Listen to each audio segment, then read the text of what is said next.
भगवान राम जी का जो चरित्र है, रामायण है, उस रामायण का पाठ करना चाहिए, कथा श्रवण करना चाहिए। विशेष रूप से कहते हैं प्रतिपदा से श्रवण करना चाहिए शुक्ल पक्ष में, अथवा पंचमी तिथि से। तो पंचमी तिथि का वर्णन आता है कि पंचमी तिथि में श्रवण करना चाहिए, इसलिए हमने भी पंचमी तिथि से यहाँ पर आरंभ किया है। इसमें आया है कि पंचमी तिथि, तो पंचमी तिथि को राम जी का चरित्र रामायण का पाठ करना चाहिए, श्रवण करना चाहिए, कथा श्रवण करना चाहिए। यदि पंचमी नहीं तो प्रतिपदा से श्रवण करें, शुक्ल पक्ष में करें, नहीं है तो समय तो कृष्ण पक्ष में करें, लेकिन ये 3 महीनों में अवश्य रूप से करें। एक घड़ी आधी घड़ी आधों में बुनियाद, तो वहाँ पर जिस प्रकार से वर्णन किया गया है उसी प्रकार से। यदि समय नहीं है तो एक एक श्लोकों का पाठ करें, यदि एक एक अध्याय का पाठ करें, उसमें समय नहीं मिला तो एक उस श्लोकों का पाठ करें अथवा एक श्लोकों का पाठ करें, लेकिन प्रतिदिन करता रहे। और इसमें तो जो माघ महीना, चैत्र महीना और कार्तिक महीना, ये विशेष अनुष्ठान के रूप में विशेष रूप से इसमें कथा श्रवण करते रहना चाहिए, जो महान पुण्य को देने वाली है। कहते हैं इसके श्रवण करने से क्या हो जाता है कि इस रामायण की कथा के श्रवण करने से 21 पीढ़ियों का उद्धार हो जाता है। त्रिसप्तकुल संयुक्तम सर्व पापे विवर्जितः प्रयाति राम भवनम यत्र गत्वा न शोचते। कहते हैं जो व्यक्ति इस प्रकार से राम जी के कथा का श्रवण करता है उसके 21 पीढ़ियां कैसे हो जाते हैं, कर जाते हैं और भगवान के लोक में चले जाते हैं। वो सारे पूर्वज उसके ऊपर के लोगों को चले जाते हैं। तो भविष्य के जो बच्चे आदि संतान पैदा होते हैं वो भी इस प्रकार से पैदा होते हैं कि वो संतानों में भी भगवान के प्रति श्रद्धा बनी रहती है। ऊपर की पीढ़ियां तो स्वर्गलोक में भगवान विष्णु के धाम में चली जाती हैं, नीचे की जो पीढ़ियां आती हैं उनके मन में ऐसा बना रहता है कि हमारे पिताजी ने इस प्रकार से भगवान की भक्ति करी तो हम भी करेंगे। जैसा आपने देखा होगा जिसको जो पिता है भक्ति भाव करता रहता है तो उसके पुत्र भी कैसे होते हैं, भक्ति होते हैं, वो भी भक्ति भगवान की पूजा पाठ आदि करते रहते हैं। तो उसी प्रकार से ऊपर के 21 पीढ़ी कर जाते हैं, नीचे की 21 पीढ़ियों में भगवान के प्रति श्रद्धा बढ़ जाती है। कतः रामायणस्यापि नित्यं भवति यद् गृहे तद्गृहं तीर्थरूपं हि दुष्टानां पापनाशनम्। अब यहाँ पर वर्णन किया है कि जिसके घर में नित्य रामायण की कथा होती है उसका वो घर ना रह करके तीर्थ हो जाता है। ऐसा जो घर दुष्टों है, जो कथा है दुष्टों के पाप को नाश करने वाली है। अतः जैसे तीर्थ पापों को नाश करने वाला होता है उसी प्रकार से उसका घर भी पापों को नाश करने वाला होता है, क्योंकि वहाँ पर कथा हो रही है। इसलिए आपने बहुत जगह विचार किया होगा कि आश्रमों में जाकर के, मंदिरों में जाकर के व्यक्ति के मन में खराब विचार नहीं आते, लेकिन मन उद्विग्न नहीं होता, शांति प्राप्त होती है। यही कारण है कि वहाँ पर भगवान की भक्ति होती रहती है, कथा श्रवण कथा चलती रहती है, इसलिए जीवों के मन में शांति प्राप्त हो जाती है, उद्विग्न नहीं होता और बहुत से जो संशय होते हैं वो छूट जाते हैं। अब यहाँ पर महात्म्य को लेकर के वर्णन करते हैं कि किस प्रकार से कार्तिक के महीने में एक राक्षस का उद्धार हुआ था। तो यहाँ पर वर्णन करते हैं सूत जी शौनक आदेशियों से कहते हैं कि कोई एक ब्राह्मण था, अर्थात किसी काल विशेष में कहते हैं सनत कुमार, सनक और सनंदन एक गंगा के किनारे थे। उसी काल में नारद भगवान घूमते ब्रह्मलोक से गंगा किनारे गए, हिमालय क्षेत्र में गए। तो वहाँ पर हिमालय क्षेत्र में जाकर के गंगा में स्नान किया और स्नान करके निकल रहे होंगे, उसी काल में आसपास ऋषियों के आसन थे, ऋषियाँ बैठे होते। तो नारद भगवान नारायण नारायण उस नाम का जप करते हुए जा रहे थे उसी गंगा के किनारे। तो सनत कुमार वहाँ पर बैठे हुए थे, चारों भाई। उन्होंने कहा, हे नारद जी रुकिए ठहरिए, आप भगवान के भक्त हैं, आप हमको राम जी का चरित्र का कथा श्रवण कराइए। इस प्रकार से नारद जी से प्रार्थना करी। तो भगवान नारद जी ने भी इन संत कुमारों को भगवान राम जी का चरित्र श्रवण कराया, इन वाल्मीकि रामायण की कथा श्रवण कराई। तो यहाँ पर कहते हैं, नारद जी कहते हैं नमः पराय देवाय परात्परे तराय च परात्परे निवासाय सगुणाय अगुणाय च। ऐसे जो देव हैं कौन है? पर स्वरूप हैं, देव हैं, पर से पर हैं और परे परात्पर और सबसे पर हैं। सगुण भी है और अगुण भी है, गुण वाले भी हैं और बिना गुण वाले भी हैं।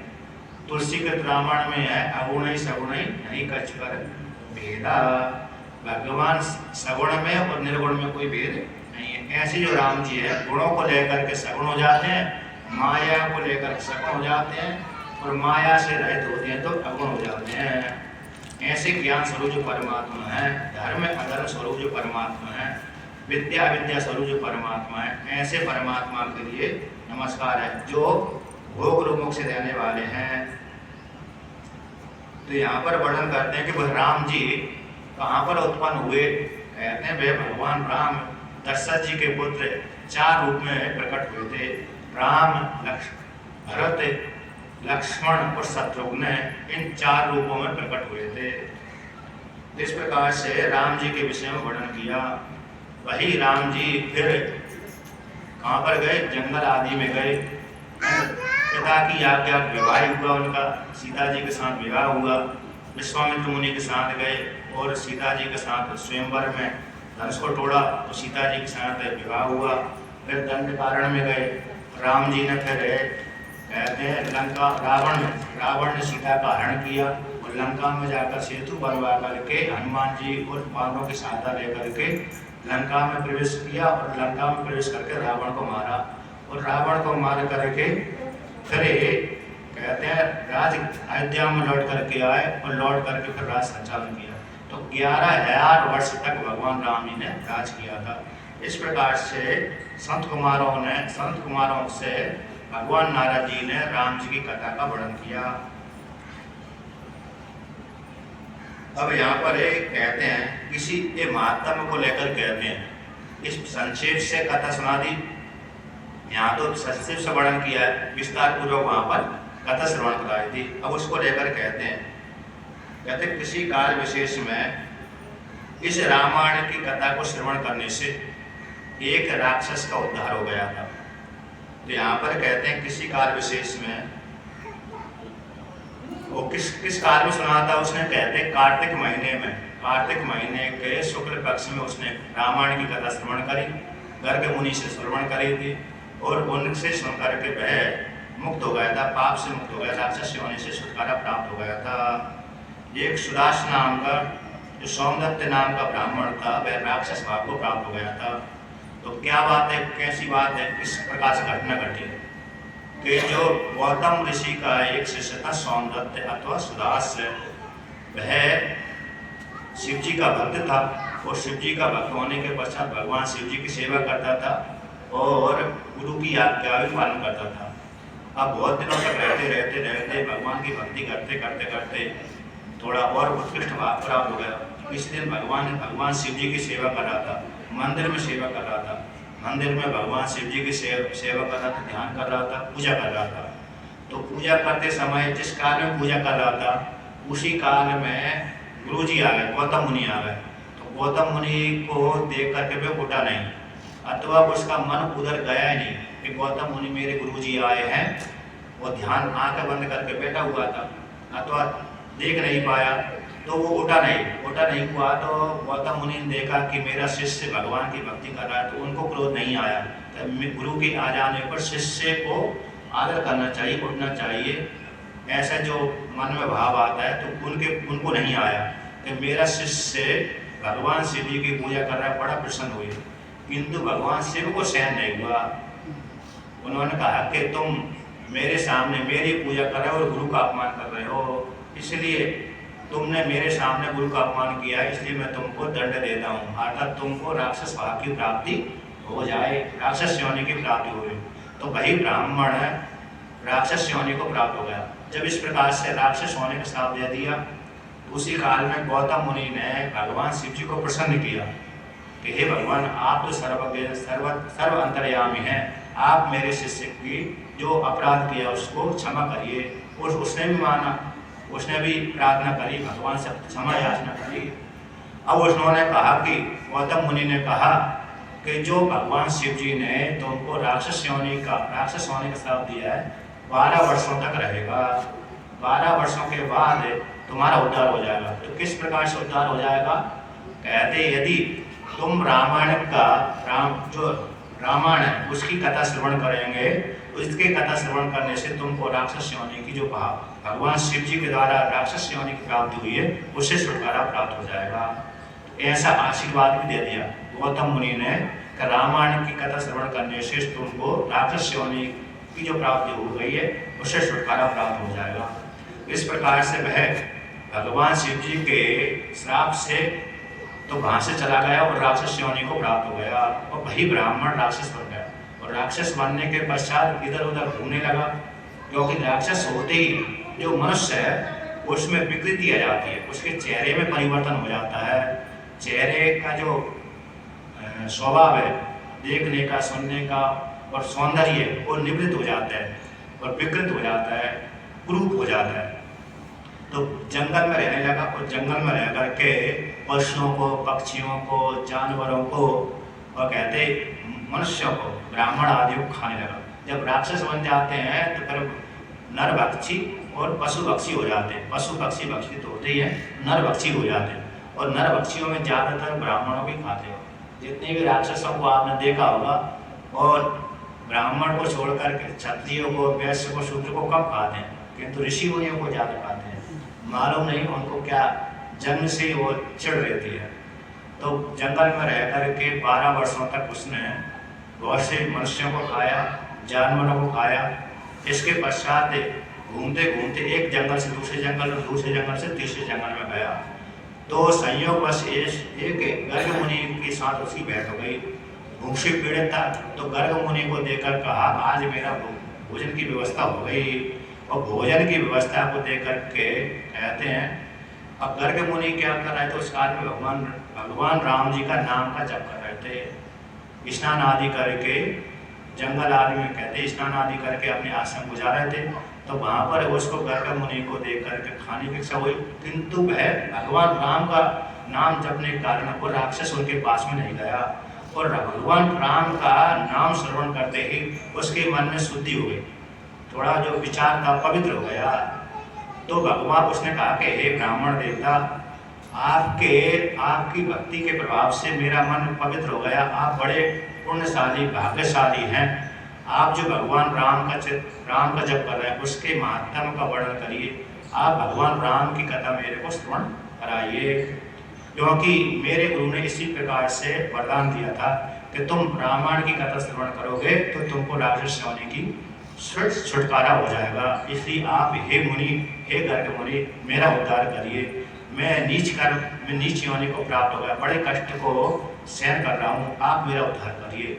जब ऐसा प्रार्थना किया गर्ग मुनि से, तो गर्ग मुनि ने उसको कार्तिक महीने के शुक्ल पक्ष में, उस काल में कार्तिक महीना चल रहा था, कि शुक्ल पक्ष भी चल रहा था, कि अभी मैं तुमको रामायण की कथा श्रवण कराता हूँ। तो 9 दिनों तक उन्होंने गर्ग मुनि ने सौदास नाम के जो राक्षस बन गया था उसको कथा श्रवण कराया। और जैसे ही 9 दिनों के पश्चात कथा पूरी हुई, उसी काल में उसका शरीर छूट गया और भगवान के राम जी की कथा के श्रवण करने से उसको वैकुंठ धाम की प्राप्ति हो गई। राक्षस योनि की छुटकारा हो गया, शरीर भी छूट गया। और शरीर छूटने के पश्चात दिव्य शरीर को धारण करके कहाँ चला गया? वैकुंठ धाम को चला गया। इस प्रकार से कार्तिक महीना का वर्णन किया। अब दूसरे माघ महीने को लेकर कहते हैं, तो कहते हैं एक राजा सुमति नाम का राजा और सत्यवती नाम की एक उसकी पत्नी थी, भार्या थी। ये बड़ा धार्मिक था। इसके पास में एक मुनि गए, विभांड नाम के मुनि गए। कहते हैं जो मुनि गए, मुनि ने देखा कि ये राजा बड़ा धर्मात्मा है, और राजा को देख करके उसके पास में गए। वो पूछा, वार्तालाप आदि किया, हे राजन, तुमको ऐश्वर्य की प्राप्ति कैसे हो गई? तुम इतने दान पुण्य आदि क्यों करते हो? इत्यादि के विषय पूछा। तो राजा ने कहा, हे मुनि, स्वागत सत्कार करने के पश्चात कहा, हे राजन, हे ब्राह्मण देवता, हे ऋषि, मैं पूर्व जन्म में एक शूद्र योनि में पैदा हुआ था। पूर्व जन्म, इस जन्म से पहले, इस जन्म में तो मैं कैसा हूँ? राजा के रूप में पैदा हुआ हूँ, किंतु इससे पहले का जो जन्म था मेरा शूद्र योनि में था। अब वहाँ पर रह कर के मेरा कैसा स्वभाव था, कहते ब्राह्मण हत्या, चोरी करना, सुरापान करना, परदारा परिस्त्री गमन करना इत्यादि, और यहाँ तक को हत्या का ही वर्णन कर दिया। गाय को भी मारता रहता था। तो कहते इस प्रकार से वो वेश्या में आसक्त रहता था। ये मेरे नित्य कर्म थे। और कहते हैं जब इस प्रकार से कर्म करता था तो फिर मेरे परिवार वालों ने मेरे को घर से निकाल दिया। जो खराब कर्म करता है उसके परिवार वाले उसको त्याग देते हैं। तो परिवार वालों ने जब त्याग कर दिया तो वहाँ से वो शूद्र एक जंगल से दूसरे जंगल से तीसरे जंगल में गया और वशिष्ठ ऋषि के आश्रम के पास, वशिष्ठ ऋषि भगवान वशिष्ठ मुनि का जो आश्रम था वहाँ पर जाकर रहने लगा। उस मुनि के आश्रम के पास में एक तालाब था, तालाब के किनारे एक खंडर सा पड़ा हुआ था, उसी को ही अपना ठीक कर दिया, कुटिया बना ली और वहीं पर रहने लगा। तो रहते रहते कुछ काल व्यतीत हुआ। कहते जंगल में जाता था, फल फूल है तो कुछ पशु पक्षी को मार करके लाता था, वहीं पर रहता था, खाता था, रहता था। कुछ काल के पश्चात एक निषाद की जो कन्या थी, कहते किसी के साथ उसका विवाह हुआ, किसी की स्त्री बनी। अब संयोग से उसमें कलह हो गया, परिवार में, पति पत्नी में, परिवार में लेकर कलह हो गया। अब उसने क्या किया, अपने पति को ही मार दिया। जब पति को ही मार दिया तो परिवार वालों कहा कि पति के हत्यारे ने इसको यहाँ से भगा दो। तो वह निषाद कुल में उत्पन्न होने वाली जो कन्या थी उसको घर वालों ने भगा दिया। तो दुखी होकर के वह भी घूमते घूमते उसी वशिष्ठ मुनि के आश्रम में आए। तो जो शूद्र रहता था तो वहीं पर आकर के इन दोनों का भेंट हुआ और दोनों ही पति पत्नी बन करके रहने लगे। अब कुछ काल व्यतीत हुआ तो वहाँ पर वशिष्ठ मुनि के आश्रम में बहुत से ऋषि एकत्रित हुए। वहाँ पर भगवान राम जी की जो रामायण की कथा चल रही थी, इन्होंने 9 दिनों तक भगवान राम जी की रामायण की कथा श्रवण करी। दोनों पति पत्नियों ने, शूद्र जो पुरुष था और निषाद कुल में उत्पन्न होने वाली कन्या थी, दोनों पति पत्नी बनकर रहे थे। तो इन्होंने 9 दिनों तक कथा श्रवण करी। तो श्रवण करने के पश्चात कहते हैं 9वां दिन जैसे पूरा हुआ, उसकी कथा के श्रवण करने से को शरीर छूट गया, दोनों का शरीर छूट गया। और शरीर छूटने के बाद कहते हैं दोनों भगवान विष्णु की कृपा से, राम जी की कृपा से उनके पास में एक दिव्य दीवान आया। उस दीवान पर बैठकर दिव्य देह धारण करके दोनों स्त्री पुरुष पति पत्नी दोनों दिव्य शरीर धारण करके वैकुंठ धाम को चले गए, जो स्वर्ग लोक से भी ऊपर है। तो वहाँ पर रहकर कई काल तक वहाँ पर भोग होगा। वहाँ से आए तो दूसरे स्वर्ग लोकों में भोग होगा, वहाँ से और अन्य लोकों में गए, यानी दिव्य भोगों को भोगते भोगते फिर पृथ्वी लोक में आए। और पृथ्वी लोक में आकर के ऐसे सुमति नाम के राजा और उनकी पत्नी, तो दोनों जो पहले पति पत्नी के रूप में रह रहे थे वही इस जन्म में पति पत्नी हुए। तो इस प्रकार से यानी ऋषियों को सुमति नाम के राजा ने, उनकी पत्नी ने अपना आख्यान सुनाया ऋषि को। तो इस प्रकार से कहते हैं माघ महीने में भगवान राम जी के कथा का श्रवण करने से इतना महान पुण्य फल की प्राप्ति होती है। अब माघ महीने के पश्चात कहते हैं चैत्र मास को लेकर के कहते हैं 3 उपाख्यान आए हैं। चैत्र मास को लेकर कहते हैं किसी काल विशेष में एक कलिका नाम का लुब्धक व्याध था। आशीत पुरहा कलियुगे कलि को नाम लुब्धका करतार परद्रव्य हरणे सततम रता।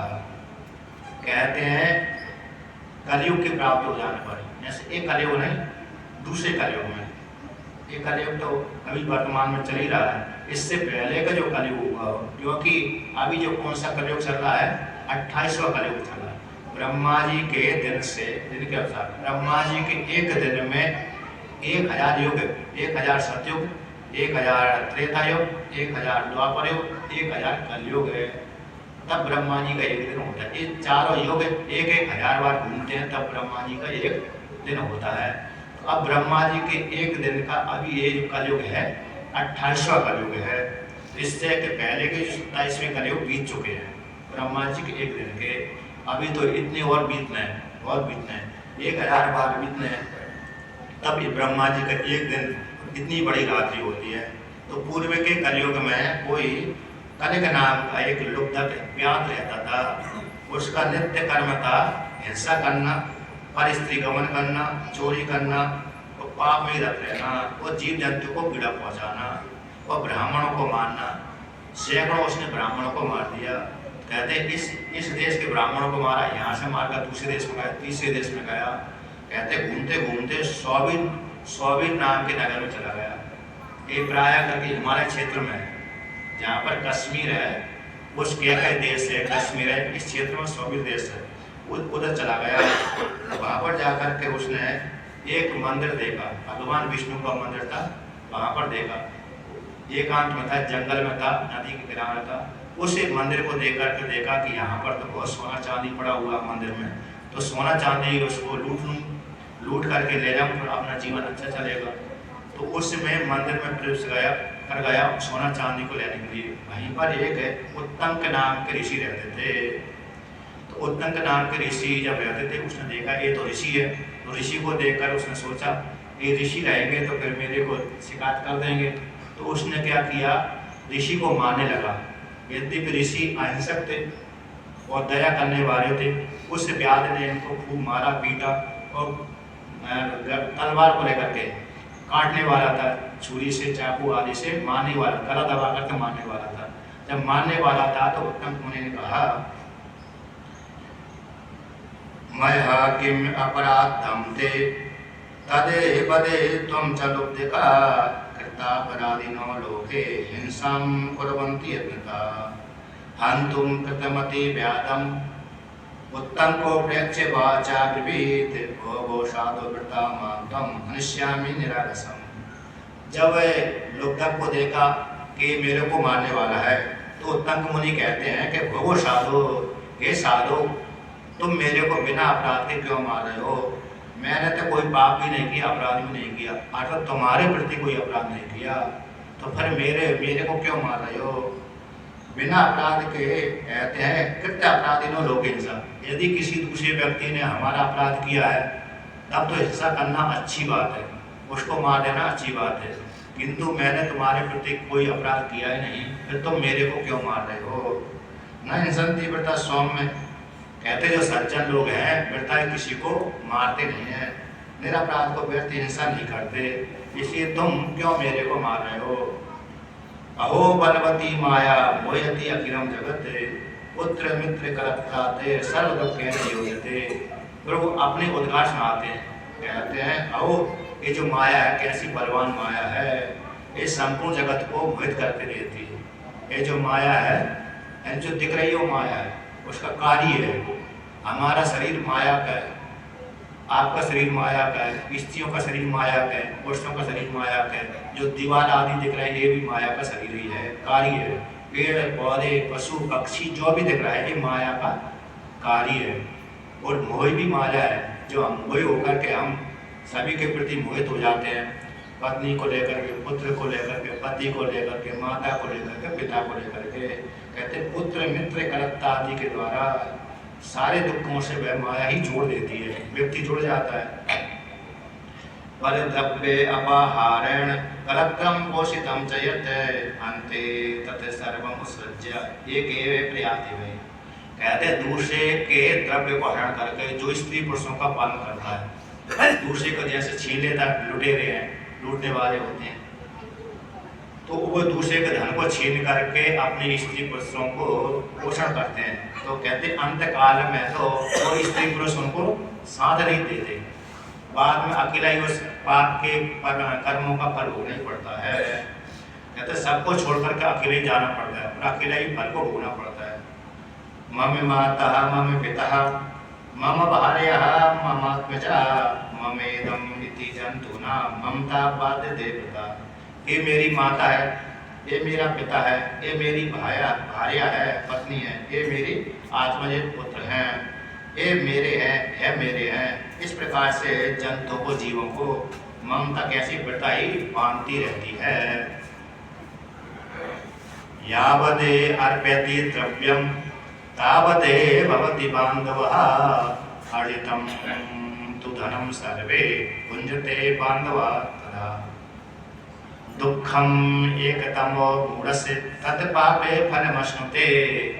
यहाँ पर सिद्धांत की बात कहते हैं उत्तंक मुनि, जब तक जो धन कमाने वाला है, चाहे वो स्त्री हो चाहे वो पुरुष हो।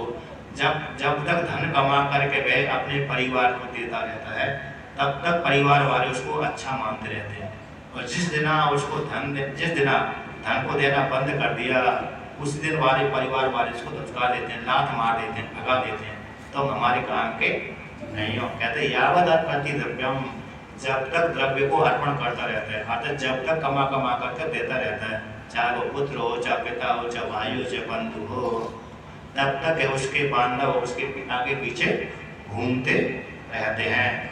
अर्जितम तो धनम सर्वे, कहते उसके द्वारा जो अर्जित धन है उस धन को सारे परिवार वाले भोगते हैं, सारे बंधु बांधव, उसमें बंधु बांधव माता है, पिता है, भाई है, बंधु है, ये सारे आ जाते हैं। कहते हैं वो सारे भोगते हैं, किंतु उसने जो धन कमाया है पाप के द्वारा, उस पाप का फल वो भाई बंधु नहीं भोगते, मात्र अकेला ही व्यक्ति भोगता है। पाप का फल तो, पुण्य का फल तो हर कोई भोग लेता है, किंतु पाप का फल तो स्वयं को ही भोगना पड़ता है।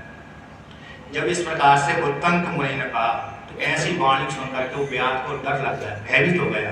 अरे मैं क्या करने जा रहा हूँ, ये तो पाप कर रहा हूँ, इस ऋषि को मैं मार रहा हूँ, तो इसको मारने से मेरे को भयंकर पीड़ा होगी, भयंकर पाप का फल भोगना पड़ेगा, नरक में जाना पड़ेगा। उसको बैराग हो गया।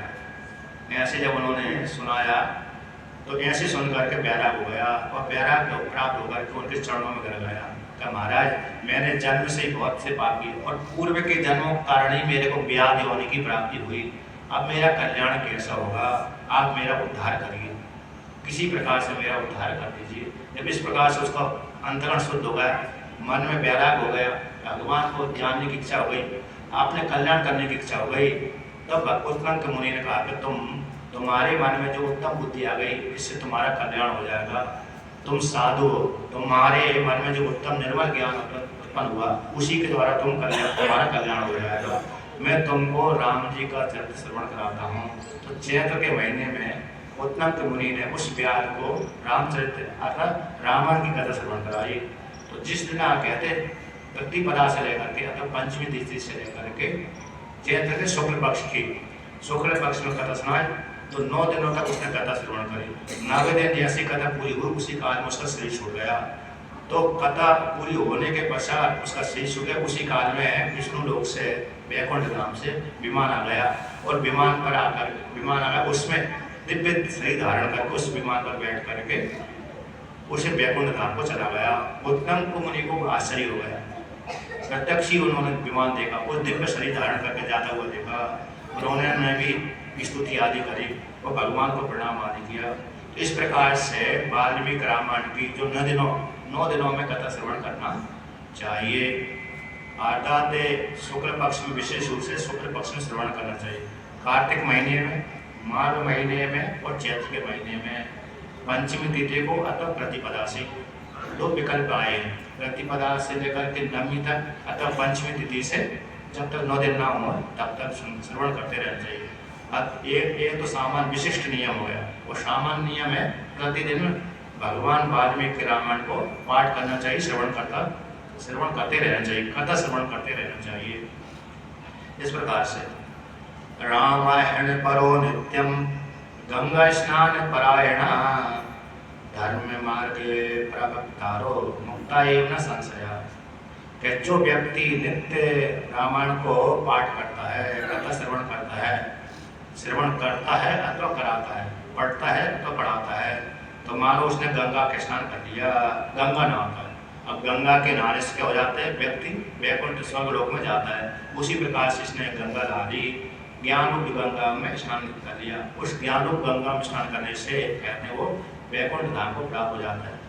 धर्म मार्ग के प्रवक्ता, एक धर्म मार्ग के प्रवक्ता है, ऐसे वो इस प्रकार से कथा श्रवण कराने वाले हैं, वो मुक्त हो जाते हैं। श्रवण करने वाले भी मुक्त होते हैं, वो श्रवण कराने वाले भी मुक्त हो जाते हैं, वो संसार मार्ग से मुक्त हो जाते हैं। इस प्रकार से कहते हैं धर्म मार्ग का उपदेश जो देता है, ऐसे लोग संसार सागर से मुक्त हो जाते हैं, इसमें कोई संशय नहीं है। इसलिए भगवान राम जी की जो चरित्र है, रामायण की कथा है, इसको 9 दिनों में चैत्र के महीने में शुक्ल पक्ष में, कार्तिक महीने में शुक्ल पक्ष में, माघ महीने में विशेष रूप से श्रवण करते रहना चाहिए। अब बालकांड को लेकर कहते हैं, अभी तक तो आपने 3 प्रकार का आख्यान श्रवण कर लिया, चैत्र महीने का, कार्तिक महीने का और माघ महीने का। इस प्रकार से इन तीनों का ही उद्धार हो गया, श्रवण करने मात्र से उद्धार हो गया। ओम तपः स्वाध्याय निरतं तपस्वी वाग्विदाम्बरं नारदं परिपाव्रच्छ वाल्मीकिर्मुनिपुंगवा। किसी काल विशेष में नारद मुनि वाल्मीकि मुनि के आश्रम में आए थे। तो वाल्मीकि मुनि के आश्रम में आए तो नारद मुनि को स्वागत सत्कार किया वाल्मीकि मुनि ने, और कहा कि आप मेरे को कथा श्रवण कराइए। तो वाल्मीकि मुनि को भगवान नारद जी ने रामायण, भगवान राम जी का चरित्र का श्रवण कराया था। नमः तपा स्वाध्याय नृतम, कहते हैं जो वाल्मीकि मुनि कैसे तपस्या स्वाध्याय में लग रहते थे। तपा स्वाध्याय नृतम तपस्वी वाग्विदाम्बरम, और तपस्वी थे और वाग वेदताओं में श्रेष्ठ थे, स्वाध्याय में लगे रहते थे। ऐसे वाल्मीकि मुनि कहते हैं नारदम परिव्रज्य वाल्मीकिर्मुनिपुंगवम। वाल्मीकि मुनि ने कहते नमः तपा स्वाध्याय नृतम तपस्वी वाग्विदाम्बरम नारदम परिव्रज्य, कहते हैं नारद मुनि को वाल्मीकि मुनि ने पूछा था। इन तप स्वाध्याय में रहने वाले और वक्ताओं में श्रेष्ठ ऐसे नारद मुनि को भगवान वाल्मीकि मुनि ने पूछा था। तो कहते हैं क्या पूछा था, उन्होंने पूछा, वाल्मीकि मुनि ने नारद मुनि से पूछा, हे भगवान, ऐसा कौन सा व्यक्ति है जो सत्य प्रतिज्ञ है? आता कोई ऐसा हुआ है अथवा होगा कि जो सत्य अपनी सत्य प्रतिज्ञा सत्य बोलता हो, संभाषण करता हो, अथवा उसने ऐसा विवाह किया जो सुनने योग्य? ऐसा किसी राजा का, ऋषियों का, देवताओं का ऐसा कोई आचरण है, कोई आख्यान है जिसके श्रवण करने से आनंद की प्राप्ति होती हो, अथवा उस आख्यान को श्रवण करना चाहता हूँ जो सत्य प्रतिज्ञ हो, सत्य आचार में प्रवृत्त होता हुआ, सदाचार में प्रवृत्त रहता हो, उसकी कथा श्रवण करना चाहता हूँ। जिसने क्रोध को जीता हो, आत्मान हो, जित क्रोधी हो, धुतिमान हो, चरित्र के द्वारा जो युक्त हो, संपूर्ण भूतों के लिए हितकर हो, विद्यमान हो और प्रिय दर्शन वाला हो, आत्मवान हो, जिसने क्रोध को जीत लिया हो, कीर्तिमान हो, दूसरों के दोष न निकालता हो, ऐसे उस देवता के विषय में कहते हैं संसार सागर में गुप्त होने पर जिससे देवता भी डरते हों, ऐसा कोई राजा है कि नहीं, अतः किसी ऐसा कोई पुरुष है जिसके द्वारा सारे जीव डरते हैं, अथवा उसकी कथा का श्रवण करना चाहता हूँ। एतदिच्छामि हम श्रोतुम परम कौतूहलम हि मे वैसे तुम समर्थोषि ज्ञातुम एव विदम पदम। मैं सुनना चाहता हूँ बड़ी उत्सुकता के कारण, ऐसा किसी का सत्य आपको श्रवण कराइए जिसके श्रवण करने से महान आनंद की प्राप्ति हो। जब इस प्रकार से नारद जी से पूछा तो नारद जी ने कहा कि हाँ, एक घटना घटी हुई है। तो ऐसे कौन घटना घटी हुई कि भगवान राम जी में सत्य प्रतिज्ञ थे, सदाचार वाले थे, संपूर्ण भूतों के हित में लगे रहते थे। उनसे राक्षस से देवता आदि वे जो भी उनके विपरीत जाता था, मतलब धर्म के विरुद्ध जाता था, उनको वह दंड देते थे। धर्म के अनुकूल चलता रहता था तो उनसे प्रेम करते थे, और धर्म के विपरीत जाने पर क्या करते, दंड देते थे। ऐसे जो राम जी वो सत्य प्रतिज्ञ थे, अपनी प्रतिज्ञा में दृढ़ रहते थे, कभी मिथ्या भाषण नहीं करते थे, चुगली आदि नहीं करते थे। इक्ष्वाकु वंश प्रभव रामो नाम जन ही श्रुतः यथात्मा महावीर्यो धृतिमान वशी। इक्ष्वाकु वंश में भगवान राम जी का जन्म हुआ था। इन जनों के द्वारा, साधारण स्त्री पुरुषों के द्वारा, ऋषियों के द्वारा, देवताओं के द्वारा सुना गया है। नियत आत्मा अंतःकरण को संयुक्त रखने वाले थे, महावीर्य वाले थे, द्युतिमान तेजस्वी थे, धैर्यवान थे, वशी थे। ऐसे जो राम जी थे कहते विद्वान थे, साचा सर्वगुणोपेता कौशल्यानंद वदना। ऐसे जो राम जी कैसे थे, सारे गुणों से युक्त थे, वो कौशल्या को आनंद बढ़ाने वाले थे, वो समुद्र के समान गंभीर थे। धैर्य में कैसे थे, हिमालय के जैसे थे। जैसे हिमालय धैर्य स्थिर ही बना रहता है, हलचल नहीं होता, उसी प्रकार से धैर्य में स्थित थे। ये भगवान कैसे थे, भगवान राम अर्थात दशरथ जी के ज्येष्ठ पुत्र थे। ज्येष्ठम ज्येष्ठ गुण युक्तम प्रियम दशरथ सुतम। प्रकृति नाम हिते युक्तम प्रकृति प्रिय काम्या। ज्येष्ठ ज्येष्ठ गुणों से युक्त थे और दशरथ जी के ज्येष्ठ पुत्र थे। जब भगवान राम जी पैदा होने के पश्चात जवान हो गए, अतः युवराज 16 वर्ष की अवस्था को प्राप्त हो गए। उस काल में 16 वर्ष की अवस्था में तो युवराज बन गए थे, मतलब संज्ञा हो गई थी। उस काल में विवाह हुआ था। 16वें से लेकर के 17 वर्ष के बीच में विवाह हुआ था। फिर वहाँ से 12 वर्ष के पश्चात उनको जब वनवास हो गया था। जब भगवान राम जी 16 और 12 कितने हो गए, 28 कहते हैं। उस काल में राम जी का वनवास हुआ था। 28 वर्ष की अवस्था में राम जी जंगल में गए हुए थे। तो जब भगवान राम युवराज पद को प्राप्त होने लगे, दशरथ राजा ने उनको युवराज पद की घोषणा कर दी। उसी काल में कहते कैकेयी देवी ने, जो उसके लिए पूर्व में 2 वरदान दे दिए थे, उन्होंने भगवान राम को वनवास और भरत के लिए राज मांग लिया था। तो माता पिता की इच्छा पूरी करने के लिए भगवान राम 14 वर्षों के लिए वनवास में चले गए। सा जगा महाबलम वीर प्रतिज्ञा मनुपालयन पितुर वचन निर्देशात कैकेय्या प्रिय कारण। यहाँ पर कहते हैं भगवान राम माता की और पिता की आज्ञा पालन करने, पिता की आज्ञा पालन करने के लिए और माता को प्रिय करने की इच्छा से जंगल में चले गए। तो वहाँ पर उनके साथ जो प्राणों के समान प्रिय है लक्ष्मण जी भी उनके साथ गए, और उनकी जो प्रिय पत्नी है सीता जी है भी उनके साथ साथ गई।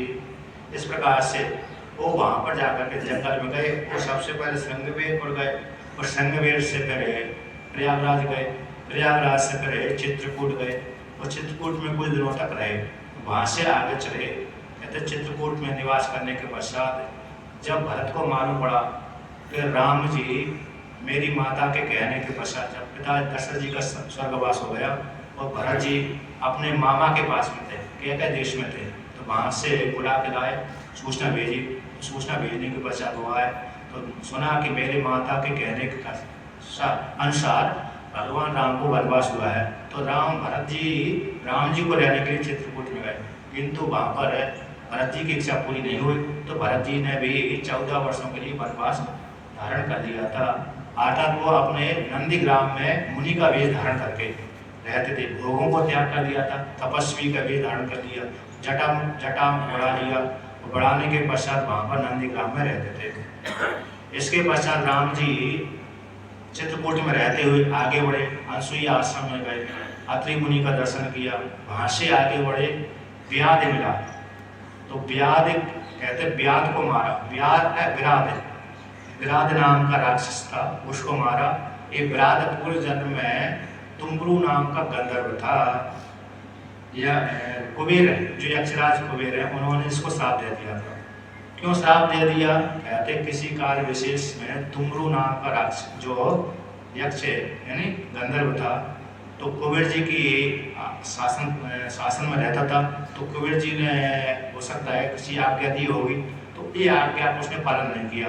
क्यों नहीं पालन किया? उस काल में इसकी पत्नी थी रंभा नाम की अप्सरा, उसमें आसक्त था। तो आसक्त होने कारण कुबेर जी महाराज की आज्ञा में देरी हो गई, अतः सेवा में उपस्थित जल्दी नहीं हो पाया। जब जल्दी नहीं हो पाया तो कुबेर जी ने उसको श्राप दे दिया, जाओ तुम राक्षस योनि की प्राप्ति हो जाए, राक्षस योनि को प्राप्त हो जाओ। तो भाई तुमरू यहाँ पर कहते हैं चित्रकूट में आकर के रहने लगा। जब उन्होंने तुमरू ने यक्षराज कुबेर को कहा कि महाराज मेरे इसे जो आपने श्राप दिए इसका छुटकारा कैसा होगा, तो उन्होंने वरदान भी दिया। तो उन्होंने अनुनय विनय किया कि जब राम जी तुम्हारे पास में आएंगे वो तुमसे युद्ध करेंगे और राम जी तुमको हरा देंगे, तब तुमको इस योनि से छुटकारा प्राप्त हो जाएगा और तुम पुनः गंधर्व योनि को प्राप्त हो जाओगे। तो वही राम जी ने विराध नाम के जो राक्षस हो गया था, जो गंधर्व था, तुम्बरू नाम का गंधर्व था, उसको मार दिया।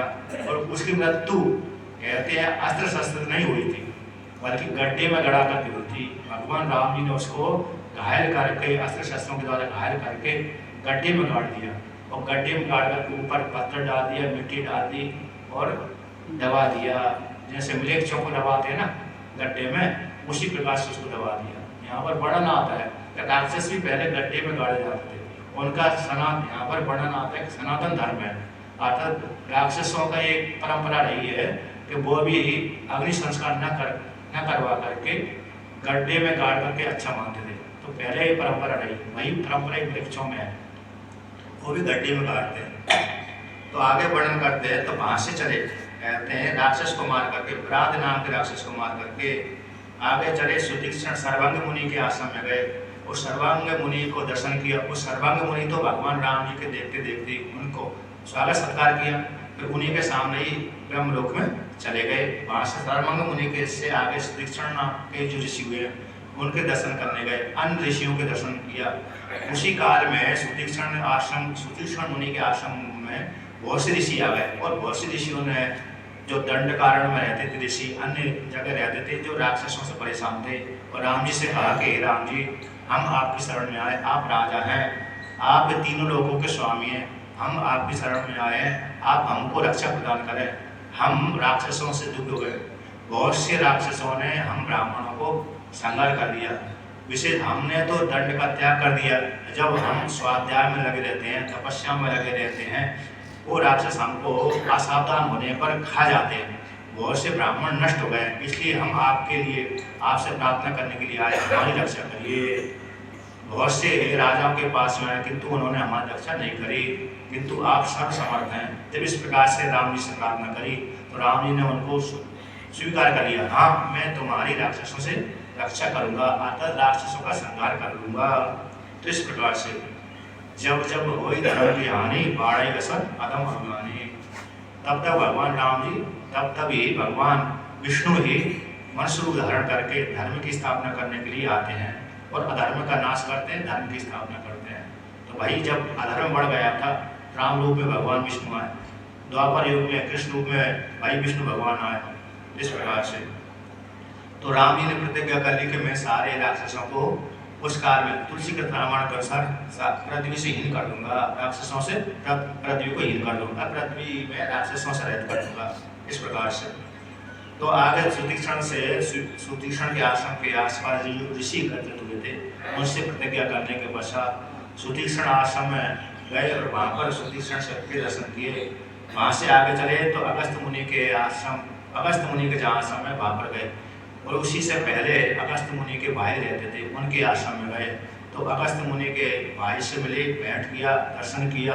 वहाँ से आगे बढ़े तो कहते हैं अगस्त मुनि जहाँ पर रहते थे, तो कहाँ पर रहते थे, दंडकारण्य में रहते थे, अर्थात दक्षिण भारत के जो गोदावरी है वहाँ पर रहते थे। अर्थात जो पंचवटी है, तो पंचवटी से यानी 30-40 किलोमीटर, 20-25-30 किलोमीटर दूर रहते थे।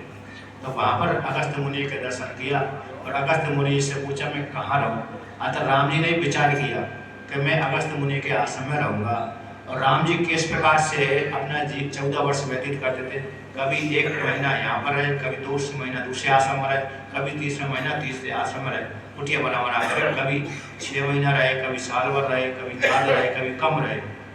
इस प्रकार से व्यतीत करते थे, समय व्यतीत करते थे। अब वहाँ पर जाकर अगस्त मुनि के आश्रम में रहना चाहते थे, किंतु वहाँ पर नहीं गए।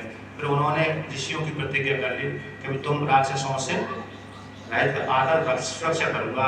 तो यदि अगस्त मुनि के आश्रम में भगवान राम रहते तो राक्षस वहाँ पर नहीं आ पाते थे, क्योंकि उनके तेज के कारण राक्षस डर के मारे भाग जाते थे। तो राम जी से कहा कि तुम यहाँ से आगे पंचवटी नाम की जो जंगल है वहाँ पर रहिए, वहाँ पर तुम ऋषियों की प्रतिज्ञा को पूरी कर सकती हो, आते ऋषियों को उद्धार कर सकते हो। तो वहाँ पर जाकर भगवान राम जी ने, एक लक्ष्मण ने पर्णकुटी बनाई, गोदावरी के किनारे थे वो पंचवटी, आज भी पंचवटी के नाम से प्रसिद्ध है। तो वहाँ पर रह करके भगवान राम जी ने निवास किया। तो कुछ काल व्यतीत हुआ, कुछ काल व्यतीत होने के पश्चात शूर्पणखा, एक तो विकराल रूप वाली थी, एक दूसरा शूर्पणखा है, कहते सूर्य के समान जिसके नख है उसको शूर्पणखा कहते हैं। तो ऐसी नख वाली वह स्त्री घूमते घूमते राम जी की कुटी पर आ गई, आश्रम पर आ गई। तो वहाँ पर राम जी को देख करके, सौम्य रूप को देख करके उनके ऊपर मोहित हो गए कि ये तो बड़े सुंदर है। और उसने देखा कि ये राजकुमार भी सुंदर हैं, देवता के समान सुंदर है, कमनी है। उनको देख करके उस मोहित हो गए, काम से पीड़ित हो गए, इनको मैं पति रूप से वर्ण करूँ। ऐसा सोच करके उसने कहा यदि इस रूप में जाऊंगी मैं तो मेरे को स्वीकार नहीं करेंगे। इसलिए उसने कमनी रूप धारण करके राम जी के पास गए, सुंदरी बन करके राम जी के पास गए और राम जी से कहा कि हे राम, तुम तीनों लोगों के स्वामी हो, कौन हो, कहाँ से आए हो, ये प्रश्न किया। कहा, और भगवान राम ने कहा, मैं तो दशरथ जी का पुत्र, ये मेरा भाई भरत, लक्ष्मण, अनुज, ये मेरी भार्या सीता है। तो इस प्रकार से, और राम जी के विषय में इस प्रकार सुन करके कहते हैं, हे राम, तुम तीनों कालों, तीनों लोगों में सबसे श्रेष्ठ सुंदर हो, और मैं भी इन तीनों लोगों में सबसे श्रेष्ठ सुंदर नारी हूँ। तुम मुझको पत्नी रूप से स्वीकार कर लो, अतः मुझको भार्य रूप से ग्रहण कर लो। तो मेरे साथ रह करके तुम इस जंगल में सुखपूर्वक विहार करो, मैं एक देश से दूसरे देश को तुमको ले जाऊंगी। इस प्रकार से जब राम जी ने प्रार्थना करी, तो राम जी ने कहा कि मेरी तो पत्नी है, तुम मेरे से विवाह करोगे तो स्वाद का सुख दुख झेलना पड़ेगा, अर्थात तुमको छोटी बनना पड़ेगा। मेरी पत्नी पहली है, उसके सामने तुमको झुकना पड़ेगा। मेरा जो अनुज है उसके पास में स्त्री नहीं है, दारा का संग्रह नहीं है, उसके पास में चले जाओ। तो लक्ष्मण के पास में चले गए। लक्ष्मण से कहा कि तुम मुझको पत्नी रूप से ग्रहण करो। लक्ष्मण जी ने कह दिया कि मैं तो दास हूँ, दास के पास में आओगे तो फिर मेरे जैसी तुमको सेवा करना पड़ेगी, इसलिए स्वामी के पास में जाइए और स्वामी के पास में जा करके उन्हीं की सेवा करिए, उससे तुमको महान सुख की प्राप्ति होगी। तो शूर्पणखा वहाँ से जा करके राम जी के पास में आ गए। राम जी ने स्वीकार नहीं किया, तो राम जी ने जब स्वीकार नहीं किया, लक्ष्मण ने स्वीकार नहीं किया, तो क्रोध आ गया। उसने कहा, मैं तुम तीनों को खा जाती हूँ, इससे सीता को खा जाती हूँ। कहते सीता को खाने लगी, पकड़ने लगी। जैसे ही सीता को पकड़ लिया तो राम जी ने कहा कि हे लक्ष्मण, इसके साथ प्रयास नहीं करना चाहिए, इसको उचित दंड देना चाहिए। तो लक्ष्मण जी ने तुरंत तलवार निकाली, उसके नाक और कान काट दिए। अब नाक कान काट दिए तो वहाँ से भयभीत होकर डर के मारे मुशिष्य होती खरदूषण के पास में पहुँच गए। कहते खरदूषण से जाकर कहा कि हे भाई, तुम्हारे राज्य में देखो मेरी क्या दुर्दशा हुई है, तुम नपुंसक हो, तुम्हारे शत्रु विद्यमान है, तुमको पता ही नहीं तुम्हारे राज्य में कौन आ गया है, तो किसने किया किसने नहीं किया, ऐसी सूचना प्राप्त होने के पश्चात खर ने पहले तो 14 उनको भेजा, राक्षसों को भेजा। तो उन्होंने भगवान राम जी के साथ युद्ध किया और राम जी थोड़ी देर में मार दिया। इसके पश्चात पुनः कहते हैं शूर्पणखा भी वहाँ पर आए थे उनको लेकर के। फिर बाद में खरदूषण पुनः 14,000 राक्षसों को लेकर के आया, और दूषण भी, खर भी और दूषण भी और त्रिशरा, ये 3 बड़े बलवान थे और 14,000 सैनिक थे। 14,000 सैनिकों के साथ खर, दूषण और त्रिशरा तीनों आए, और राम जी ने उनको थोड़ी देर में, 1.5 मुहूर्त में, यानी 2-3 घंटे, 1.5 मुहूर्त में उन सबका वध कर दिया। वध करने के पश्चात फिर शूर्पणखा लंका पाल करके वहाँ पर गई, रावण के पास में गई, उस अपनी सारी घटना सुना दी। रावण ने भी मारीच की सहायता को लेकर के सीता जी के जन्मस्थान में आया, आता कहाँ पर आया, पंचवटी में आया। उसका नाम पहला दंड कारण भी है और जनस्थान भी है, ये राक्षसों की राजधानी नहीं है। वहाँ पर आकर के रावण ने मारीच की सहायता से सोने का मृग बना करके सीता को लगाया और राम और लक्ष्मण को दूर भेज दिया। इस माध्यम से सीता को हरण कर लिया, और हरण करने के पश्चात कहते हैं सीता को ले गया। रास्ते में जटायु मिला, तो जटायु को मार करके पंपा सरोवर के किष्किंधा से ऊपर होते हुए लंकापुरी में चला गया। पर बाद में राम जी ने जब लौट के आए, हिरण को मार करके आए, देखा सीता नहीं है, उसकी खोज करने के लिए आ गए, और कबंध नाम जटायु को मरा हुआ देखा, उसके यहाँ संस्कार किया। फिर आगे कबंध नाम के राक्षस को मारा, कबंध नाम के राक्षस को मार करके आगे बढ़े। उसने सबरी का पता बताया, वहाँ पर जाइए, और वहाँ से जाकर के तुम फिर किष्किंधा जाइए, ऐसा पता बताया। इसके पश्चात सबरी के पास में गए, सबरी को ज्ञान का उपदेश किया, और ज्ञान का उपदेश करने के पश्चात कहते हैं आगे बढ़े। कहाँ पर बढ़े, पंपा सरोवर में गए, और बाली से मित्रता करी, और बाली से सुग्रीव से मित्रता करी, और सुग्रीव से मित्रता करने के पश्चात कहते हैं बाली को मारा, और बाली को मार करके फिर बाली ने सारे देशों में वानरों को सीता की खोज करने के लिए भेजा। फिर वहाँ से वानर चारों दिशा में गए, और हनुमान जी आगे दक्षिण दिशा में ही गए थे। तो लंका पार करके सीता जी का फूल लगाया, और राम जी ने नल के द्वारा सेतु बंधवाया, और सेतु बंधवा करके उस पार गए, और उस पार जा करके रावण को भाई के सहित, परिवार के सहित, सेना के सहित, कोष के सहित, पुत्रों के सहित सबका संहार कर दिया, और रावण को मार करके सीता को ग्रहण किया। और ग्रहण करने के पश्चात विभीषण को राजगद्दी दे दी। और वहाँ से लौट करके आकर के कहते हैं, यद्यपि वहाँ पर राम जी ने सीता को स्वीकार नहीं किया था, लोग वैसे अग्नि परीक्षा करवाए, फिर शुद्ध हो गई, परीक्षा पूरी परीक्षा में सफल हो गए, तो राम जी पुनः उसको लेकर के विमान पर बैठ करके भरद्वाज ऋषि के पास में आए, और भरद्वाज ऋषि के पास में आकर के फिर भरत जी के पास में गए, नंदीग्राम में गए, और नंदीग्राम में जाकर के फिर अपनी जटा उतारी, भरत ने भी उतारी, लक्ष्मण ने भी उतारी, और फिर राज ग्रहण किया। तो इस प्रकार से भगवान राम जी ने 11,000 वर्षों तक राज किया। कई अश्वमेध यज्ञ किए, राजसूय यज्ञ, अश्वमेध यज्ञ, वाजपेयी यज्ञ किए, और 11,000 वर्षों तक उन्होंने राज किया। इसके पश्चात परम धाम को चले गए। इस प्रकार से राम जी की कथा भगवान नारद जी ने वाल्मीकि मुनि को सुनाई। ऐसा श्रवण कराने के पश्चात कहते हैं, एक काल की बात है, नारद भगवान अपने लोक को चले गए, और वाल्मीकि मुनि अपनी तमसा नदी के किनारे रहते थे, वहाँ पर आश्रम था। तो किसी काल विशेष में वाल्मीकि मुनि अपने शिष्यों के साथ तमसा नदी के किनारे स्नान करने के लिए गए। उस काल में क्रौंच नाम के जो पक्षी हैं वो मिथुन भाव को प्राप्त हो रहे थे, पति पत्नी के रूप में युक्त थे। एक बहेलिया आया, और बहेलिया ने एक पक्षी को वो लक्ष्य करके बाण चला दिया। उसमें से जो नर पक्षी था वो मर गया, वो मर करके गिर गया, और दूसरी उसकी मादा जो पक्षी थी वो अपने पति को मरा हुआ देख करके तड़पड़ने लगी, चिल्लाने लगी, चेंचे करने लगी। तो उसकी ऐसी दशा को देख करके वाल्मीकि मुनि करुणा से युक्त हो गए, और इस प्रकार से बोले, उस व्याध के प्रति बोले, अधर्म जान करके, इसने अधर्म किया है, ऐसा जान करके बोले, मां निषाद प्रतिष्ठाम तुम अगमः शाश्वती समः यदि क्रौंच मुतुनादेक मवदिहि काममोहितम्। ये निषाद, तुमको कई संवत्सरों तक तुमको शांति की प्राप्ति न हो, तुमने काम से मोहित, इस क्रौंच से काम से मोहित होकर के इस जोड़े को, मिथुन जो जोड़ा हुआ था, जो काम से मोहित था, उसमें से एक को तुमने मार दिया। ये जो दोष तुम हो गए, इसके कारण तुमको कभी भी शांति की प्राप्ति न हो, इस पाप के कारण कई वर्षों तक, शाश्वत संवत्सरों तक तुमको शांति की प्राप्ति न हो। इस प्रकार से जब दे दिया, श्राप दे दिया। अब इन्होंने तो सामान्य शब्दों से बोला, किंतु ये निकला श्लोकबद्ध। जब श्लोकबद्ध बोला तो उन्होंने विचार किया, अरे मैंने तो ये मेरे मुख से क्या निकला हुआ है, विचार किया। जब तक ऐसी सामान्य जैसा हम भाषा बोल रहे हैं, ये वाणी अलग हुई, अब श्लोकबद्ध बोलेंगे वो वाणी अलग हो जाएगी। तो इन्होंने सामान्य भाषा में बोला था, किंतु भगवान ब्रह्मा जी की कृपा से श्लोकबद्ध ही निकली। अब श्लोकबद्ध जब निकली तो उनके मन में पुनः विचार आया, अरे मैं तो व्यर्थी इस बहेलिया को श्राप दे दिया। बाद में विचार आया, इसके पश्चात उन्होंने विचार किया, जो मेरे मुख से वाणी निकली थी वो तो श्लोकबद्ध है, अर्थात चरणबद्ध है। अपने शिष्यों से कहा कि देखो मैंने जो वाणी बोली थी क्या चरणबद्ध है कि नहीं है। तो शिष्यों ने कह दिया, हाँ आपकी जो वाणी है चरणबद्ध है, अर्थात श्लोकबद्ध है, अनुष्ठुप छंद से युक्त थी। एक अनुष्ठुप छंद में 8 अक्षर होते, एक पाद में 1 पाद, 2 पाद, 3 पाद, 4 पाद, एक पाद में 8 अक्षर होते हैं, ऐसा अनुष्ठुप छंद होता है। तो 8 दूनी 16, 16 दूनी 32, एक अनुष्ठुप छंद में 32 अक्षर होते हैं। तो उन्होंने अनुष्ठुप छंद से युक्त होकर के श्लोक बोला।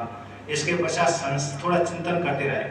उसी काल में ब्रह्मा जी आए, और ब्रह्मा जी को देखकर स्वागत सत्कार किया। और ब्रह्मा जी जब सामने बैठे थे, किंतु मन में मैंने श्लोक बोला है इसी के विषय में चिंतन कर रहे थे। तो ब्रह्मा जी ने कहा कि हे ऋषि, तुम्हारे मन में जो श्लोक फूटा है, जो वाक्य बोला वो श्लोकबद्ध ही है, और मेरी प्रेरणा से तुम्हारे मुख में फूटा हुआ है। ऐसी बात नहीं कि तुमने बोला, मेरी प्रेरणा से है, मैंने कृपा करी और मेरी प्रेरणा से तुम्हारे मन में एक श्लोकबद्ध ही छंद निकला हुआ है। इसलिए अब मैं आज्ञा देता हूँ, तुम राम जी का चरित्र का निर्माण करिए, महाकाव्य के रूप में भगवान राम जी का चित्रण करिए। कहते हैं कि मैंने तो ज्ञान नहीं है मेरे को, कि जो तुमने सुना है उसको श्रवण करिए। जो नारद जी ने तुमको कथा श्रवण कराई है, राम जी का चरित्र श्रवण कराया है, उसको लिखिए। जो तुमने ज्ञात हो गया है, सुन लिया नारद जी के मुख से राम जी के चरित्र, उसको चित्रण करिए। आधे श्लोकबद्ध जो गीति प्रदान हो, जिसको गायन किया जा सके, संगीत के द्वारा लयबद्ध करके गाया जा सके, ऐसे श्लोकों के द्वारा उसका भगवान राम जी का चरित्र निर्माण करिए रामायण के नाम से। और जो नहीं सुना तुमने वो भी मेरी कृपा से तुमको ज्ञात हो जाएगा। जो ज्ञात है वो तो हो ही गया, किंतु जो अज्ञात है वो भी तुमको ज्ञात हो जाएगा मेरी कृपा से। जो देवताओं के भाव, देवताओं के मन में क्या चल रहा है वो भी तुमको ज्ञात हो जाएगा। राक्षसों के मन में क्या क्या चल रहा था उस काल में वो भी ज्ञात हो जाएगा। राम जी के मन में क्या चल रहा था वो भी ज्ञात हो जाएगा। तो जो अज्ञात है वो भी ज्ञात हो जाएगा, जो ज्ञात है वो तो ज्ञात है ही है। इस प्रकार से और जो तुमने जो कही है तो जो तुम लिखोगे वो सत्य होगी। मेरी कृपा से सारी वाणी सत्य ही होगी, झूठी नहीं होगी। और तुम्हारा ग्रंथ का विस्तार प्रचार होगा।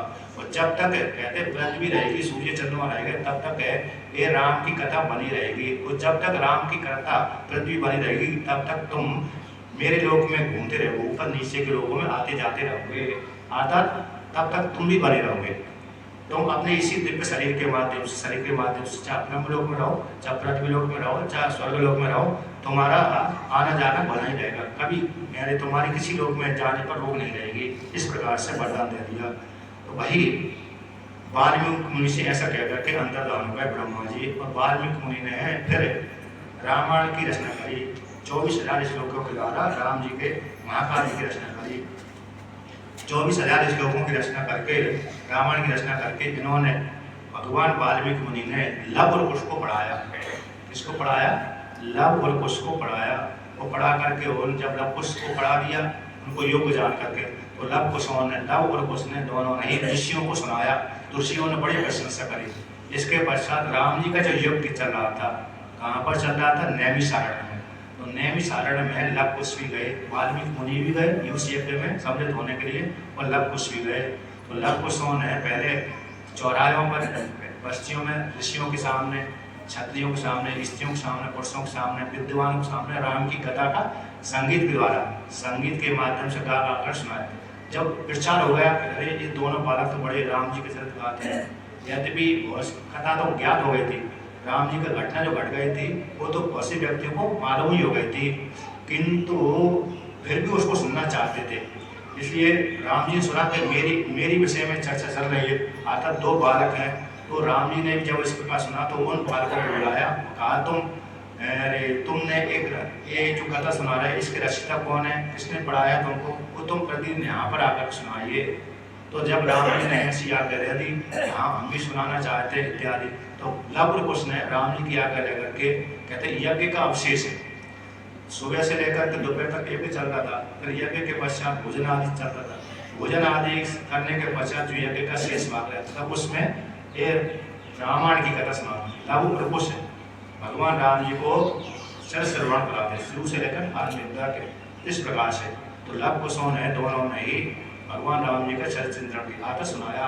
वाल्मीकि मुनि ने रचना करी और लव कुश ने भगवान राम जी को सुनाया। राम जी का चरित्र राम जी को सुनाया, ऋषियों को सुनाया, मुनियों को सुनाया, देवताओं को सुनाया, सिद्ध भी सुनते रहे। जब कथा आरंभ हो जाती थी सारे ऋषि मुनि देवता वहाँ पर उपस्थित हो जाते थे। आकाशचारी आकाश में स्थित हो जाते थे, तो पृथ्वी जो भूमि पे प्रश्न करने वाले हैं वो भी बैठ जाते थे। इस प्रकार से रामायण का गान श्रवण किया। अतः उन दोनों भाइयों ने राम जी का चरित्र गाया। बाद में उनको मालूम पड़ गया कि हम दोनों लव और कुश भगवान राम जी के पुत्र हैं। फिर इसके पश्चात राम जी अपनी जब दिव्य धाम जा रहे थे उस काल में इन दोनों को क्या दे दिया? राजगद्दी देकर चले गए। अयोध्या का राजा नहीं बनाया, कौन सा देश के राजा बनाया? अयोध्या नगरी तो सुनी हो गई थी उस काल में। राम जी ने जब इस लोग पृथ्वी लोक को छोड़ा, अयोध्या को छोड़ा, साकेत धाम को गए और अयोध्या को तो पूरी सुनी करके गए थे। लव लोगों से दूसरे देश के राजा बने थे। कौन सा देश के राजा थे? अयोध्या के राजा नहीं थे। बाद में फिर आए। कहते इस पुराण के इसके वाल्मीकि रामायण के अनुसार तो ऋषभ देव जी जब पैदा हुए थे उस काल में अयोध्या बसी थी नहीं, किंतु रघुवंश महाकाव्य के द्वारा जो महाकालिदास है, महाकवि कालिदास जी ने तो कहते हैं लव कुश आ गया था, कुश वहाँ पर आ गया था, कुश को बुला लिया था अयोध्या नगरी में, फिर दोबारा नगरी बस गई थी। जैसे 2 नगरियों के विषय में आता है, अयोध्या नगरी के विषय में और अवंतिका उज्जैन नगरी के विषय में। ये नगरियाँ बार बार उजड़ती रहती थी। अतः क्यों उजड़ती रहती थी? इसके सारे प्राणी मुक्त हो जाते थे, सशरीर स्वर्ग में चले जाते थे, इसलिए खाली हो जाती थी, फिर बाद में बसती थी। अयोध्या नगरी भी खाली हो गई थी राम जी काल में, फिर बाद में बसी। ऐसी अवंतिका नगरी भी बाद में बसी थी, बीच बीच में खाली हो जाती थी। यानी वर्तमान में खाली नहीं होती, पहले किसी कार्य विशेष में जब ज़्यादा पुण्यात्मा हो जाते हैं एक साथ सारे चले जाते हैं।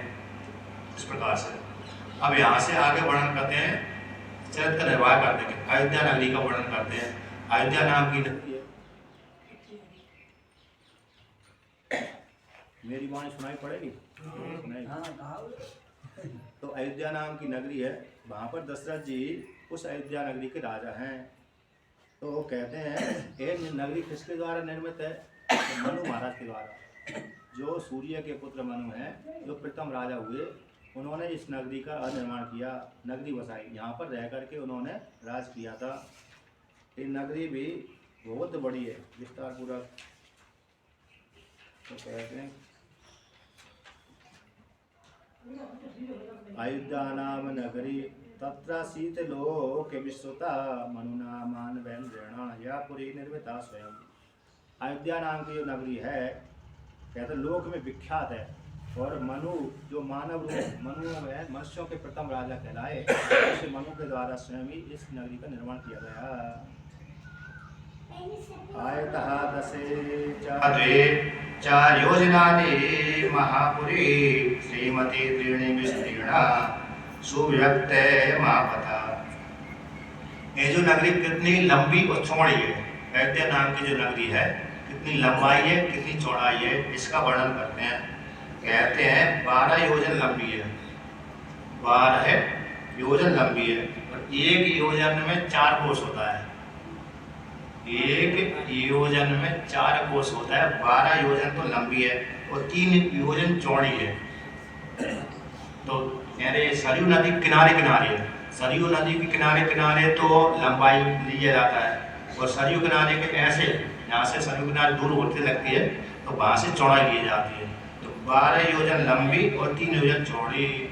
तो एक योजन में 4 कोस होते हैं, और एक कोस में 3 किलोमीटर होता है लगभग। तो इतनी लंबाई चौड़ाई वाली अयोध्या अभी वर्तमान काल में इतनी चौड़ी नहीं है, अभी तो छोटी है, तो बहुत ही छोटी है। क्योंकि एक एक राजा का महल, एक एक रानियों का महल, राजा के महल, मंत्रियों का महल बहुत लंबा चौड़ा होता था। फिर राजाओं के महल तो लंबी चौड़े होते थे, शेठों के महल, इसलिए अन्य लोगों के उसी के चारों तरफ वो दीवार रहती थी, प्रकार रहता था, जिससे शत्रु आक्रमण न कर सके। पूरी नगरी के चारों तरफ एक परकोटा रहता था, जैसे इस कमरे का परकोटा है, उसी प्रकार से उसका परकोटा रहता था सुरक्षा के लिए। इस प्रकार से कहते उसके चारों गहरी खाई हुई थी। उस नगरी के यानी जो प्रकार रहता था, दीवार रहती, किला बोलते हैं जिसको, जिससे शत्रु आक्रमण न कर पाए, सीधा सीधा आक्रमण न कर पाए, दरवाजे तोड़ कर भी आक्रमण कर, दीवार बांध करके ना आ पाए। जैसे अभी तो कहीं दीवार नहीं है, किसी भी नगर में किसी भी किला नहीं है, बहुत से किला सुरक्षित है अभी भी, किंतु बहुत से अब नहीं है।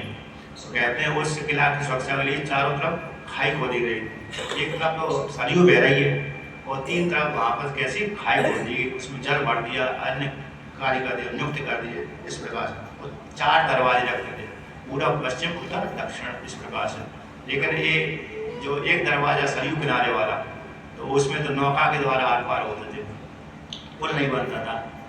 इस प्रकार से ऐसे उसको लांघना बड़ा कठिन होता था। ऐसी जो नगरी थी उसमें कहते हैं मनु वंश में इक्ष्वाकु में से इस प्रकार से उनके वर्तमान काल में दशरथ जी परंपरा से प्राप्त हुई। दशरथ जी उस नगरी के राजा थे। मनु महाराज से आरंभ हुई ये नगरी, मनु के बाद इक्ष्वाकु हुई, इक्ष्वाकु के बाद अन्य राजा उनके पुत्र हुए, पुत्र के बाद फिर चलते रहे। तो चलते चलते दशरथ जी पैदा हुए और दशरथ जी के बाद फिर राम जी पैदा हुए। कहते इक्ष्वाकु कुल के अतिरथी हुए। ये जो दशरथ जी कैसे थे, अतिरथी थे। इक्ष्वाकु कुल के अतिरथी वीर थे। अतिरथी का तो जो एक व्यक्ति 10,000 सैनिकों के साथ योद्धा साथ अकेले लड़ पाए, 10,000 व्यक्तियों के साथ अकेला लड़े, उसको अतिरथी बोलते हैं।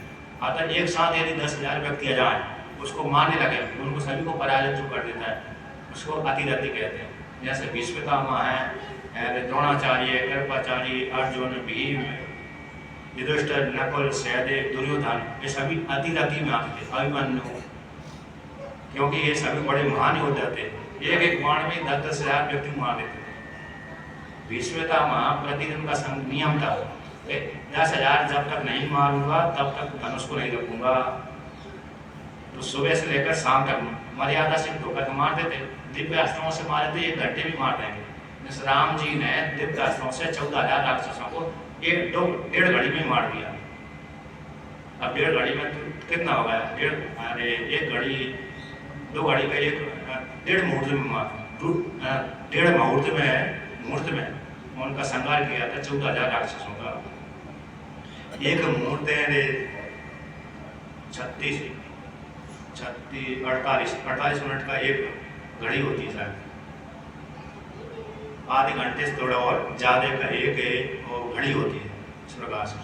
तो मुहूर्त है मतलब घड़ी, तो 1.5 मुहूर्त में उन्होंने 14,000 राक्षसों को मारा था। तो किससे मारा था? दिव्य अस्त्रों से मारा था। तो भीष्म माने महाभारत काल में तो साधारण अस्त्रों से 10,000 व्यक्तियों को, सेना को मारते थे। 10,000 सैनिकों को मार करके अस्त्र को रखते थे। अब उनके मन में ये भी देता था कि मैंने इतनी मार दी है, अभी तक इतनी मार दी, अभी तक इतनी और मारना है। क्योंकि व्यक्ति जिस योद्धा को मालूम नहीं है कितने मारे तो फिर उसकी प्रतिक्रिया कैसे पूरी होगी। तो वो ये भी ध्यान में रखते थे कि मेरे बाणों के द्वारा इतने मर चुके हैं, इतनी और मारना शेष बचा हुआ है। तो 10,000 सैनिकों को तो मारते ही थे, और साथ साथ जो योद्धा थे रति अतिरथी थे उनको ही मार देते थे। इस प्रकार से ऐसे दशरथ जी भी ऐसे अतिरथी थे। अब आगे वर्णन करते हैं, कहते जब अभी तक इनका कोई संतान पैदा नहीं होती, दशरथ जी का राम जी से पहले इनकी एक कन्या पैदा हुई थी। कन्या को किसी दूसरे अंग देश के राजा मांग करके ले गए। तो उन्होंने उस अंग देश के राजा ने उस कन्या को, जो शांता नाम की थी, ये दशरथ जी के मित्र थे, उन्होंने उस कन्या को ऋषि श्रृंग कहते ऋषि श्रृंग नाम के मुनि थे। अर्थात जो किससे पैदा हुए थे? हिरणी से पैदा हुए थे। हिरणी से पैदा हुए थे, उनके सर पे एक सींग था, इसलिए उनका नाम ऋषि श्रृंग पड़ गया। ऋषि बोलते हैं हिरणी, हिरणी से और सिंह इनके सर पे पैदा हुआ, एक लगा हुआ था खूंटी के रूप में, इसलिए उनका नाम ऋषि श्रृंग पड़ गया। तो उनकी पत्नी वाली शांता नाम की, जो दशरथ जी की कौशल्या से पैदा हुई थी, और अंग देश के राजा उसको मांग कर ले गए थे पुत्री के रूप में। उन्हीं अंग देश के राजा ने ऋषि श्रृंग नाम के मुनि को विवाह कर दिया। यानी क्यों कर दिया? किसी काल विशेष में कहते हैं, अरे जो अंग देश के जो राजा थे उनके किसी दोष विशेष के कारण इंद्र देवता ने वर्षा करना बंद कर दिया। जब इंद्र देवता ने वर्षा बंद कर दिया तो जनता पीड़ित हो गई, दुखी हो गई, भागने लगी, मरने लगी। तो उन्होंने कहा, ऋषियों से पूछा, भाई वर्षा क्यों नहीं हो रही, क्या दोष हो गया? उन्होंने कहा कि कोई दोष अपराध बन गया, इसलिए इंद्र देवता वर्षा नहीं कर रहे। यदि आप इस अपने राज्य में ऋषि श्रृंग नाम के जो विभांड नाम के मुनि हैं, उनके पुत्र ऋषि श्रृंग हैं, जो वेदों के पालगान विद्वान हैं, यदि वो आपके राज्य में आ जाए तो निश्चित रूप से इंद्र देवता वर्षा कर देगा। तो उसको किसी प्रकार से बुला लाई। यद्यपि जो विभांडक नाम के मुनि थे, उनके जो पुत्र थे ऋषि श्रृंग, इन्होंने कभी भी स्त्री का मुख नहीं देखा था, क्योंकि स्त्री से वो पैदा ही नहीं हुए थे, हिरणी से पैदा हुए थे। और जंगल और उनके आश्रम में कोई स्त्री जाती नहीं थी, तो किसी और स्त्री को देखा ही नहीं था कि ऐसी स्त्री होती है, इस प्रकार से नहीं होती है, इस प्रकार की नहीं होती, देखा ही नहीं था। वो हमेशा यही सुनते थे देवता होते हैं, कोई देवता। इस प्रकार से ब्रह्मचर्य पूर्वक अपने आश्रम में रहते थे, पिता के साथ रहते थे। वो पिता की आज्ञा पालन करके फल लेने के लिए आसपास जाते थे, कोई स्त्री उनको दिखती भी नहीं थी।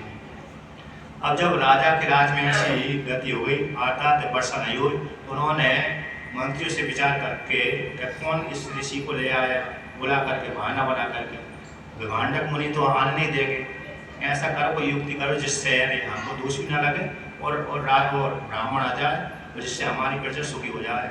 तो ऐसे विचार करके उन्होंने अप्सराओं को भेज दिया, मतलब गणिकाओं को भेज दिया, वेश्याओं को भेज दिया। वही वेश्याएं उनको विभांडक मुनि के आश्रम में गई। यद्यपि उनका आश्रम दूर था, इनका आश्रम दूर था, उनका आश्रम दूर था, और धीरे धीरे से उन्होंने ऐसे प्रकार संबंध बनाया, आकर्षण किया, और विभांडक मुनि के पुत्र ऋषि श्रृंग को आकर्षण कर दिया, और आकर्षण करके अपनी ओर खींच लिया, खींच करके राजा के राज्य में ले आया। जैसे ही राजा के राज्य में प्रवेश किया ऋषि श्रृंग ने, उसी काल में इंद्र देवता ने वर्षा कर दी। और जैसी वर्षा करी तो इसी काल में राजा को मालूम पड़ गए ऋषि श्रृंग हमारे राज्य में आ गए। तो फिर राजा ने ऋषि कहीं नाराज ना हो जाए, उसके पिता नाराज ना हो जाए, इसलिए शांता को विवाह कर दिया, उनके साथ माणिक संस्कार कर दिया, अर्थात अपनी पुत्री का विवाह कर दिया ऋष्यशृंग के साथ। तो भाई ऋष्यशृंग के कहते हैं इस प्रकार से जब विभाटक मुनि को मालूम पड़ा कि राजा ने मेरे पुत्र को